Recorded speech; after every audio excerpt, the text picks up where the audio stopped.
Shalom, this is your brother Malcolm back with another video. Before we start off, I want to give all praise, glory, and honor to Yahweh, Bahashim, Yahushai, Bahashim, Rakah, Kadash. Double honors to the apostles and elders and great millstone who do well, prophet and teaching is true.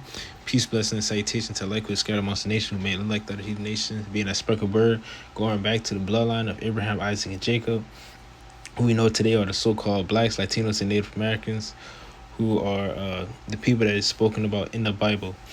And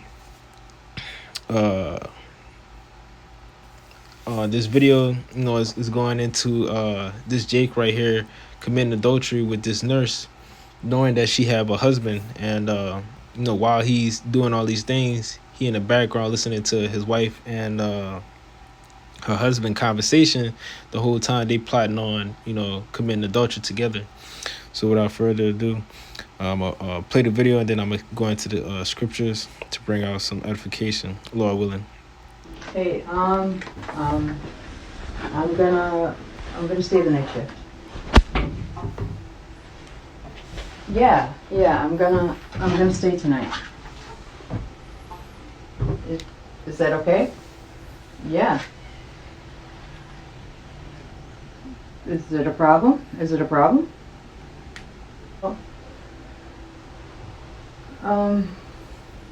Okay, yeah, I just, I'll give you a call in the middle of the night. Yeah. So I'm just gonna stay tonight. I'll be home about 7:30. Okay. All right, I love you. Okay, bye. So you went for it? Yes. Not happy, but yeah. You booked a hotel room already? Hotel room's booked. Keys in my car. And you can see, man, that shit's sad. He's sitting there with that smirk on his face, knowing he doing wrong by committing adultery with that woman. And her stupid ass sitting there talking to the husband while in the back, laying up with the dude. They both committing these things and planning this shit out, man. And that shit is wicked, man. These are things that's going on in this wicked world. In this world that's run by Esau, they like committing these wicked and abominable acts, But it is what it is. That's why we need order back in the in this world, And we need Yahweh Bashim Yashai to set that order back up, because if you keep on letting this shit go on, it's gonna furthermore pollute the world. And I want to start it off with Deuteronomy 22 and verse 22, and I want to read on down to 24. It says, "If a man be found lying with a woman married to a husband, then they shall both of them, both the man that lay with the woman and the woman, so shall thou put away evil from Israel." Hold on, Salakia, because it'd be confusing to read it while it's like that. This is verse 23. It says, "If a damsel that is a virgin be betrothed unto a husband, and a man find her in the city and lie with her, then ye shall bring both of them. Then ye shall bring both. Salakia. Then ye shall bring them both out unto the gate of the city, and ye shall stone them with stones that they die. The damsel because she cried not, being in the city, and the man because he hath humbled his neighbor's wife, so thou shalt put away evil from among you." And this was a serious crime, back in the ancient times. This was a very wicked sin to commit, because why would you go and commit adultery knowing that that woman is betrothed, knowing that that woman have a man at home already, and for the woman to commit these acts, not crying out, so the whole time she's know what's going on, but it says, "If a man be found lying with a woman married to a husband, they shall both then they shall both of them die, both the man that lay with the woman and the woman, so thou put away evil from Israel, because this is a very wicked act to do. You know, they both knowing about what they got going on. You know, the woman on the phone with the man, and the man looking at her the whole time while he's listening to the conversation, plotting it, and having this wicked and smirk on his face like everything is good. You know, but these are the things that's going on. And that's like that's a wicked spirit to have on you. And that goes into covetousness too. And I want to get that in Deuteronomy 5:21.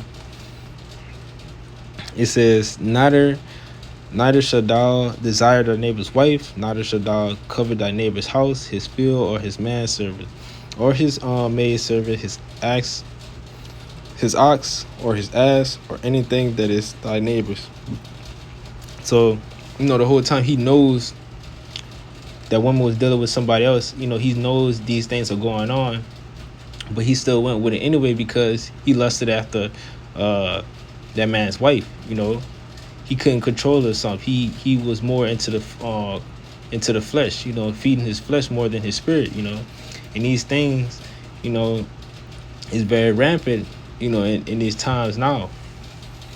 But it is what it is because we still underneath these curses.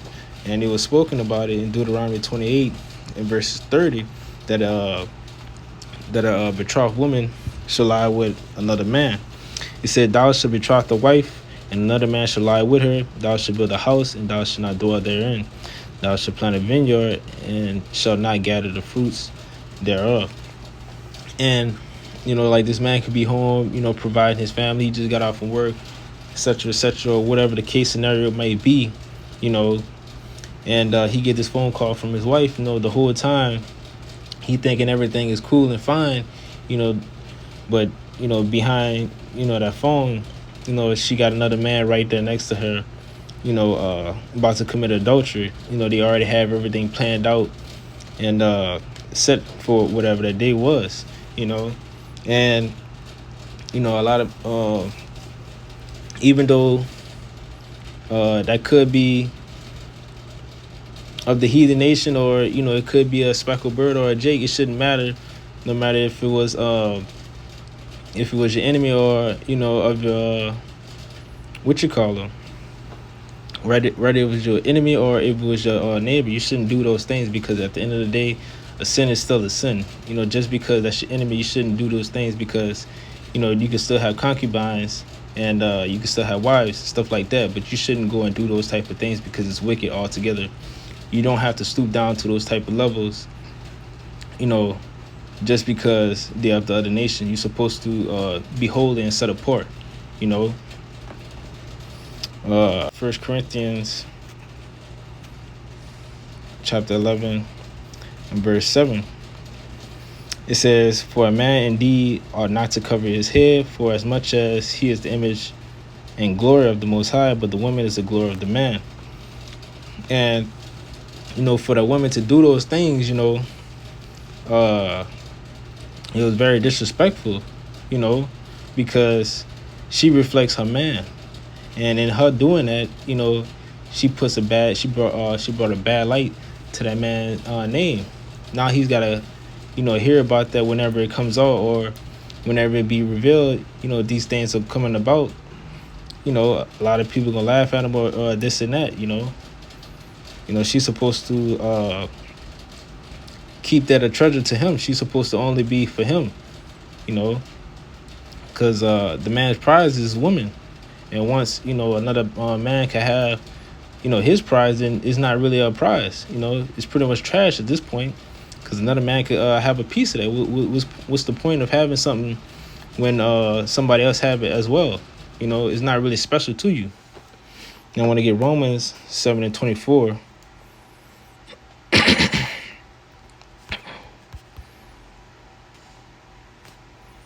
Oh, it's like 7, 2 and 4.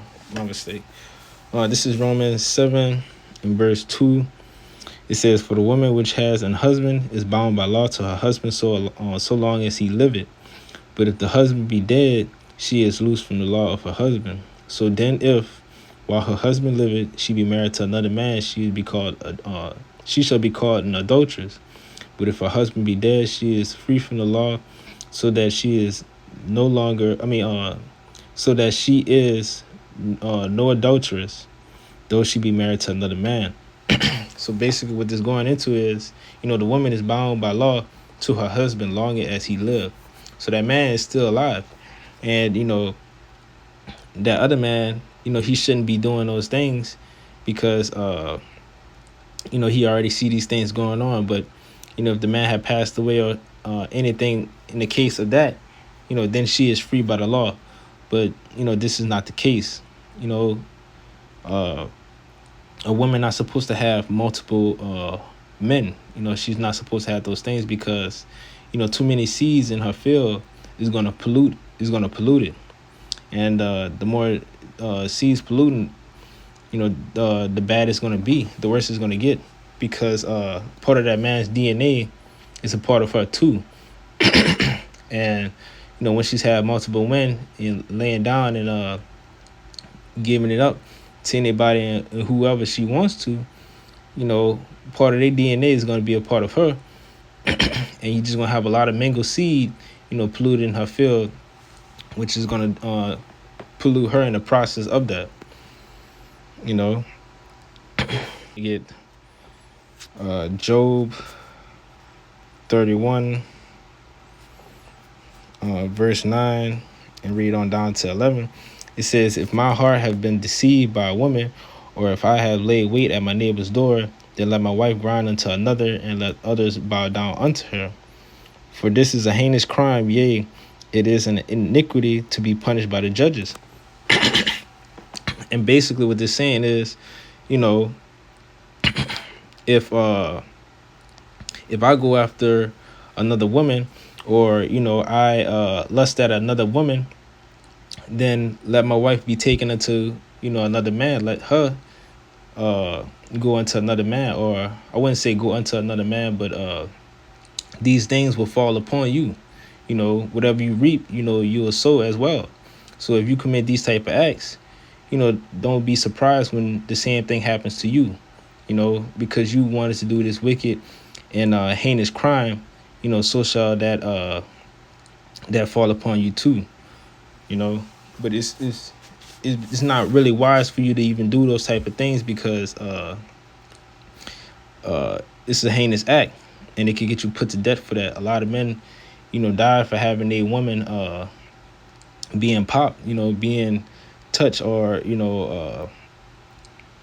being looked at in a certain way, because she is his glory.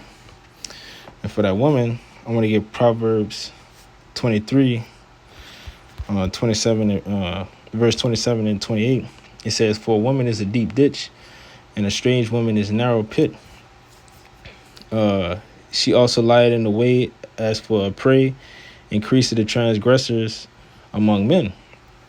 And you can put your mind on, what that deep ditch is. You know what I'm saying? For verse 27, that shouldn't even be explanation shouldn't even be needed for that verse. But she lied. She also lied in the weight as for a prey, and increased the transgression among men, because she likes that type of thing. She's gonna bring other men to commit these heinous acts, these transgressions. This is what she like, because she that's how wicked a woman is. They get a high off of these type of things. Most of these women who do these wicked acts, they love this type of stuff. They like the attention, they like the feeling, they like the drive, or the dopamine they get from doing those type of things. And I want to get Proverbs 30 and verse 20, and it says, "Such is the way of an adulterous woman. She eated and wiped her mouth and said, I had done no wickedness." And she'll do these type of acts, and after all that stuff done with, she'll wipe her mouth and say, "Oh, nothing is wrong. Like, she'll go back to her husband, kiss him, and all this stuff like that, and say I love you, etc., etc. But the whole time, you know, his wife is polluted, and he's not doing that. So he's also committing adultery and committing an abomination by going into a defiled land. At this point, she's trash. She's nothing. She's dung. She's shit. You know, she's a whore. You know, but I want to get my last verse in Proverbs 22 in verse 8. And it says, he that soweth iniquity shall reap vanity, and the rod of his anger shall fail. So, he keep on committing these acts, it's going to lead up and pile up upon him. Doing all these wicked things, judgment is going to fall upon him. And that'll be end of it for both of them. For the man for, going after a woman knowing that she's betrothed and have a husband, and a woman knowing that she have a husband at home who protects and provide for her, and she's going and laying down with another man. This is all wicked and unrighteous acts. And these judgments, it's not gonna go what it is under radar, But that's all I have. Lord willing, is edifying. And with that, I'm gonna say, before I end it off, I want to give all praises, glory, and honor to Yahweh, Bahashem, Yahushua, Bahashem, Rekah HaKadosh, Davans to the apostles and elders, and great millstone who do well, prophet and teaching this truth. Peace, blessing, and salutation to the elect. And with that, I'm gonna say Shalom.